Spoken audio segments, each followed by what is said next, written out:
Hello दोस्तों। पाँव का दर्द एक काफ़ी कॉमन प्रॉब्लम है, काफ़ी लोग इससे परेशान रहते हैं। आज हम एक ओवरऑल डिस्कशन करेंगे पाँव के दर्द के अलग अलग कारणों के बारे में, उनको डिफ्रेंशिएट करने का प्रयास करेंगे ताकि शॉर्ट में आपको एक अंडरस्टैंडिंग डेवलप हो पाए कि पाँव के दर्द के क्या कारण होते हैं और उनको हम कैसे ट्रीटमेंट करेंगे। क्योंकि किसी भी बीमारी के ट्रीटमेंट स्ट्रैटेजी में सबसे इंपॉर्टेंट चीज़ होता है उसके कारण को समझना।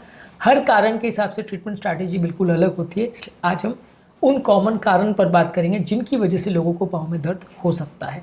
टॉपिक पर जाने से पहले जो लोग हमारे चैनल पर नए हैं उन्हें रिक्वेस्ट करूँगा कि चैनल को सब्सक्राइब करें, वीडियोस को लाइक करें, शेयर करें, फॉलो करें, कमेंट करें, पूरा देखें।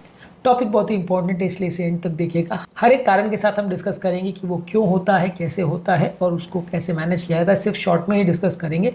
चलिए शुरू करते हैं वीडियो।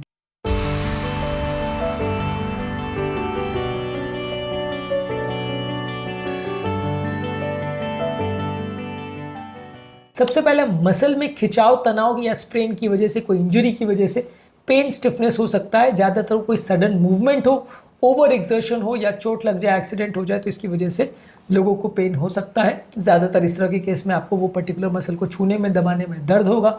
वो पर्टिकुलर मसल के आसपास की जो मसल्स होंगी उनमें भी स्टिफनेस होगा।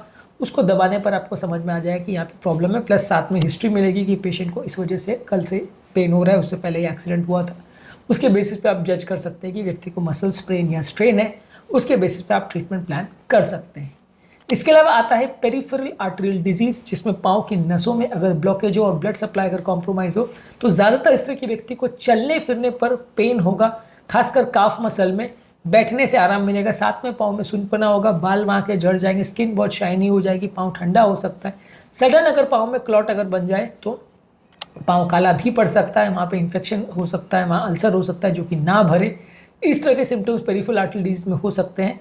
इस तरह के केसेस में जब आप डॉपलर टेस्टिंग करते हैं तो आपको पता चलता है कि वहाँ आर्टरियल ब्लॉकेज है या नहीं, और उसको बेस पर आप डिफ्रेंशिएट करते हैं।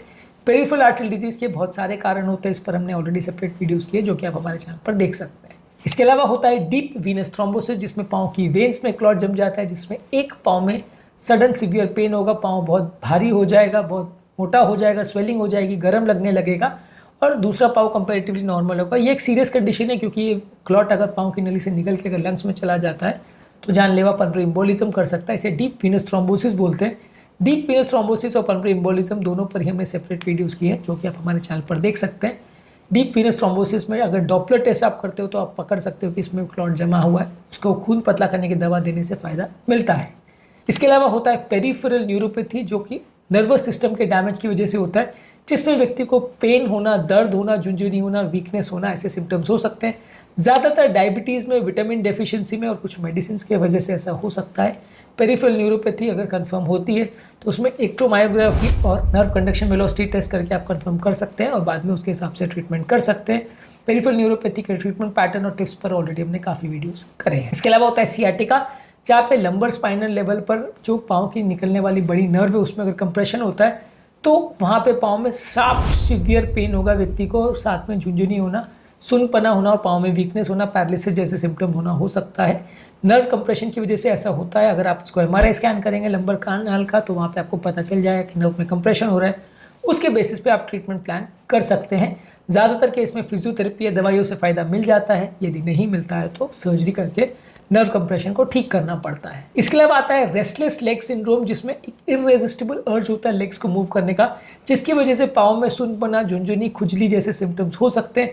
ज़्यादातर ये रेस्ट लेने से बढ़ते हैं और अगर आप वहाँ पे चलना फिरना चालू कर देते हो तो उसमें इंप्रूवमेंट होता है। इसको रेस्टलेस लेग सिंड्रोम बोलते हैं। इसकी वजह से भी पाँव में दर्द हो सकता है, ये थोड़ा सा अनकॉमन है।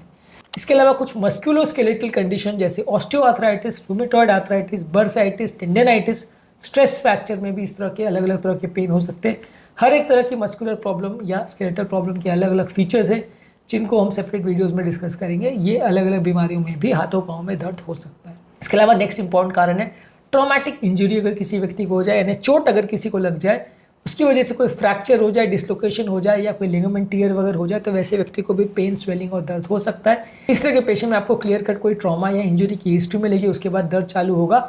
जब आप पेन किलर्स देते हैं तो पेशेंट को आराम मिल जाता है। आप स्कैनिंग वगैरह कर सकते हैं, एमआरआई, तो उसमें ज़्यादातर आपको मिल जाएगा कि कहाँ पे इंजरी हुई है, कितनी सीवियर इंजरी हुई है और उसके हिसाब से आपको क्या करने की आवश्यकता है। कुछ लोगों को पाँव में इन्फेक्शन हो सकता है, जैसे स्किन में अगर इन्फेक्शन होता है तो उसे सेलुलाइटिस बोलते हैं। हड्डियों में इन्फेक्शन हो जाए तो ऑस्टियोमाइलाइटिस बोलते हैं। इसकी वजह से पेन, स्वेलिंग, लाल होना या उस एरिया का रेड हो जाना, गर्म लगना, इस तरह के सिम्टम्स हो सकते हैं। साथ में लोगों को बुखार रहेगा, खासकर ठंड लेके। अगर इस तरह के कोई सिम्टम्स हो रहे हैं तो इन्फेक्शन की तरफ पॉइंट करेगा, उसमें ज़्यादातर लोगों को ट्रीटमेंट की आवश्यकता होती है।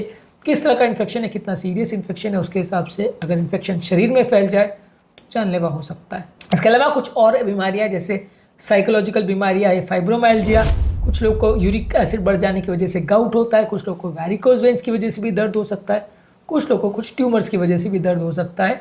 अलग अलग केसेस में अलग अलग लोगों को हाथों पाँव का दर्द हो सकता है। ये इंपॉर्टेंट कारण है जिनकी वजह से लोगों को हाथों पाँव में दर्द हो सकता है। आज इनको शॉर्ट में हमने डिफरेंशिएट करने का प्रयास किया। उम्मीद करूंगा कि आज के टॉपिक में कुछ नया जानने को मिला होगा। इसमें ज़्यादातर हर एक कारण पर हमने अलग अलग वीडियोस किए, खासकर न्यूरोपैथिक पेन और पेरिफेरल आर्टरी डिजीज पेन पर न्यूरोजेनिक क्लॉडिकेशन और इंटरमिटेंट क्लॉडिकेशन में क्या फ़र्क होता है, ये भी हमने अलग अलग वीडियोज़ में डिस्कस किया है। ये सारे वीडियोज़ को आप देख सकते हैं, तो आपको एक बेसिक अंडरस्टैंडिंग हो जाएगा। टॉपिक एंड करने से पहले जो लोग हमारे चैनल पर नए हैं उन्हें रिक्वेस्ट करूँगा कि चैनल को सब्सक्राइब करें, वीडियोज़ को लाइक करें, शेयर करें, फॉलो करें, कमेंट करें। पूरा